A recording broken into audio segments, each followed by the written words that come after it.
एक समय के बाद बा भाव बा कैसे कि प्रेम चिन्हेला नया आदमी अरे कौन जात है। आजकल देखते बानी कितना जातिवाद हो गई बा।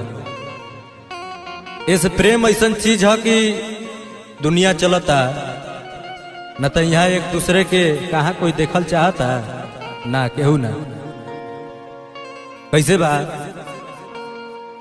कि प्रेम चिन्हेला नया आदमी अरे कौन जात है कि प्रेम नाचन है दिन रात उठ के झूठ भात है। मेघनाथ चाचा कि प्रेम चिन्हेला नया